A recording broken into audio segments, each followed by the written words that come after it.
உங்கள் சிறு வயதில் பள்ளி பருவத்தில் இந்த விஷயத்தை கண்டிப்பாக பண்ணியிருப்பீங்க. என்ன அப்படின்னா, உங்களுக்கு பிடித்தமான கடவுளோட புகைப்படத்தை எங்கெல்லாம் பார்க்குறீங்களோ அதெல்லாம் கட் பண்ணி வெட்டி நீங்கள் படிக்கிற புக்குக்குள்ளே வச்சுக்கிட்டு, கடவுள் என் கூடவே இருக்கார், அதனால் நான் கண்டிப்பாக இந்த எக்ஸாமில் நிறைய மார்க் எடுத்துருவேன், பாஸ் ஆகிடுவேன் அப்படின்னு உங்களுக்குள்ளே நிறைய ஒரு நம்பிக்கையை நீங்கள் சின்ன வயசுலேருந்தே வளர்த்துக்கிட்டு வந்திருப்பீங்க. இது பார்க்குறதுக்கு விளையாட்டுத்தனமாக இருந்தாலும் இந்த விஷயத்தை ஆனால் கண்டிப்பாக எல்லாருமே பண்ணியிருப்போம். அது மட்டும் இல்லாமல் ஒவ்வொருத்தவங்களுக்கும் ஒரு இஷ்ட தெய்வம்னு ஒன்று இருக்கும். சில பேருக்கு முருகர் பிடிக்கும், சில பேருக்கு விநாயகர் பிடிக்கும், சில பேருக்கு ஆஞ்சநேயர் பிடிக்கும் அப்படின்னு ஒவ்வொரு இஷ்ட தெய்வங்களையும் நீங்கள் வழிபட்டுட்டு வருவீங்க. எப்பெல்லாம் உங்கள் மனசு கஷ்டப்படுதோ, துன்பப்படுதோ, மிகவும் வாழ்க்கையில் நெருக்கடியான சந்தர்ப்பங்களில், சூழ்நிலைகளில் உங்களுக்கு அந்த கடவுள் மட்டும்தான் உதவியாக இருந்திருப்பார். ஜோசியத்தில் 12 ராசிகளுக்கும் உகுந்த தெய்வங்கள் அப்படின்னு இருக்காங்க. இவங்களை வழிபட்டிங்கன்னா உங்களுக்கு யோகம் வரும், வெற்றி வரும், வளர்ச்சி வரும் அப்படின்னு சில விஷயங்களை சொல்கிறாங்க. இது உண்மையா பொய்யா அப்படிங்கிறது அடுத்தபட்சமாக இருக்கட்டும். இந்த ஆராய்ச்சிக்குள்ளே நம்ம இப்போ போக வேணாம். இந்த வீடியோவில் 12 ராசிகளுக்கும் யோகம் தரக்கூடிய தெய்வங்கள் யார் அப்படிங்கிறத பற்றி பார்க்கலாம். மீன ராசியின் அதிபதி குருவாக இருக்கிறதுனால இந்த மீன ராசிக்கு யோகம் தரக்கூடிய கடவுள் யார் அப்படின்னா தட்சிணாமூர்த்தியை சொல்கிறாங்க. அப்படி இல்லைனா சித்தர்கள் வழிபாடு, நிறைய குருமார்கள் வழிபாடு நீங்கள் தொடர்ந்து செஞ்சுக்கிட்டே வந்தீங்கன்னா இந்த கடவுள்களால் உங்களுக்கு வாழ்க்கையில் சில நல்லதுகள் நடக்கும் அப்படின்னு சொல்கிறாங்க இந்த மீன ராசிக்கு. அடுத்ததாக கும்பராசி.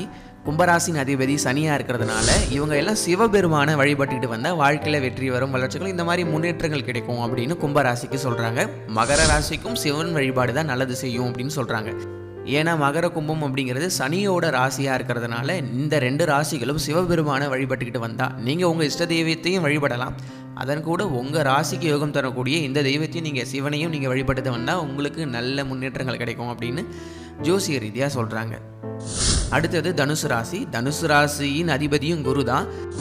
நிறைய குருமார்கள் வழிபாடு, சித்தர்கள் வழிபாடு, இந்த ஜீவ சமாதி அடைந்திருப்பாங்க இல்லையா, அந்த மாதிரியான சித்தர்களை வழிபட்டுட்டு வந்தோன்னா இந்த தனுசு ராசிக்கு நல்ல முன்னேற்றங்கள் இருக்கும் அப்படின்னு சொல்கிறாங்க.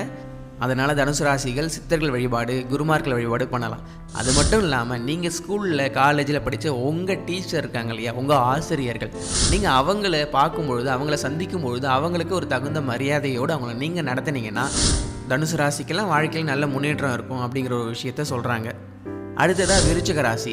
இந்த விருச்சிக ராசியின் அதிபதி செவ்வாயாக இருக்கிறதுனால விருச்சிக ராசியில் பிறந்தவங்க எல்லாம் முருகப்பெருமான் வழிபாடு செஞ்சால் நல்ல முன்னேற்றங்கள், வெற்றிகள் எல்லாம் கிடைக்கும் அப்படின்னு சொல்கிறாங்க.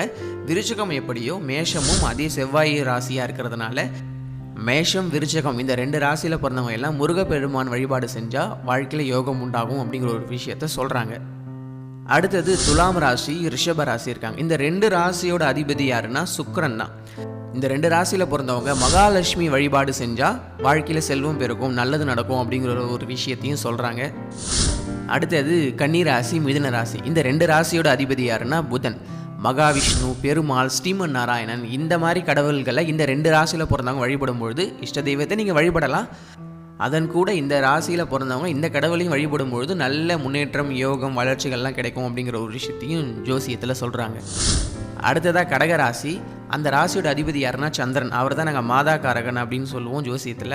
அதனால் அம்மன் வழிபாடு, கௌரி அம்மன், இந்த மாதிரி அம்மன் சாமி, அம்மன் சிலைகள்லாம் எங்கெங்கே இருக்கோ அந்த கோயில்களுக்கு சென்று நீங்கள் வழிபட்டிங்கனாலே உங்களுக்கு நல்ல முன்னேற்றங்கள் கிடைக்கும் அப்படின்னு ஜோசிய ரீதியாக சொல்கிறாங்க.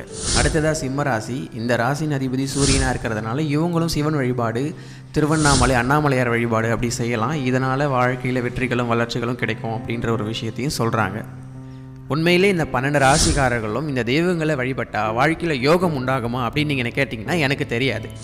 ஜோசியத்தில் இந்தந்த ராசிகளுக்கு உகந்த தெய்வங்கள் இவை அப்படின்னு சொல்லப்படுறாங்க. அதுதான் நான் உங்களுக்கு சொன்னேன்.